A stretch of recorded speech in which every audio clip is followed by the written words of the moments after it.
Welcome to mini lecture 7.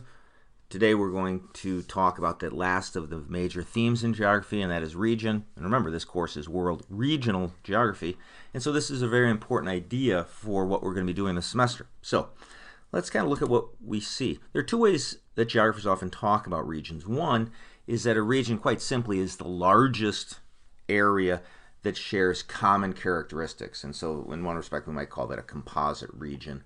We also talk about natural or physical regions and human regions, whereas natural physical regions are simply some physical characteristics. So we can talk about the boreal forests of Canada as a physical region.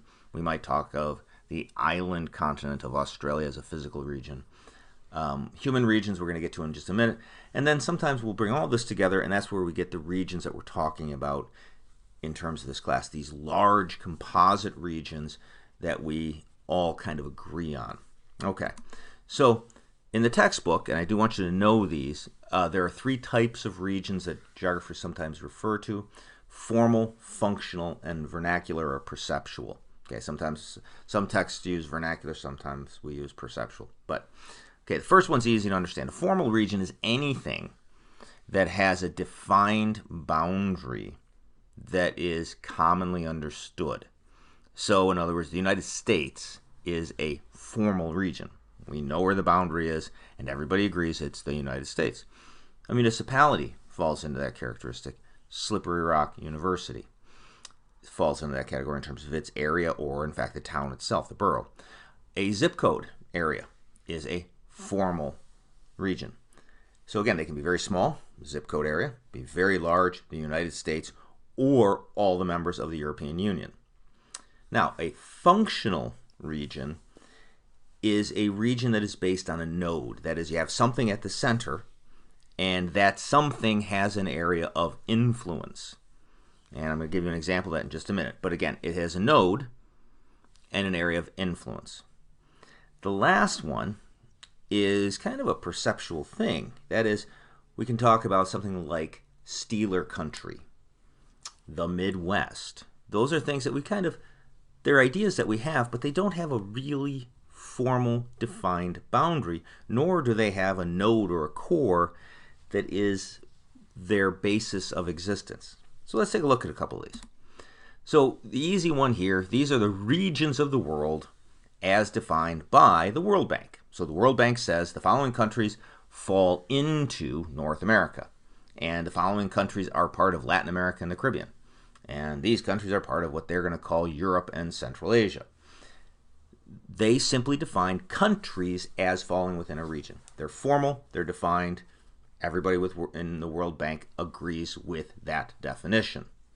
Formal region. And again, these are kind of regions we'll be seeing in class. We're going to see some distinctions and some groupings that we do that'll be a little bit different. Now, a functional region, here's an interesting one.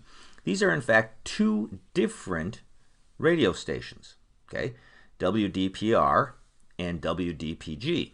These are two different, and one of them is in Dayton, one of them is in Greenville, and these are in fact their areas of coverage from a radio station. So they have a node, and then they have an area of influence. You'll notice that their influence, or how well their signal carries, decreases over the area around them.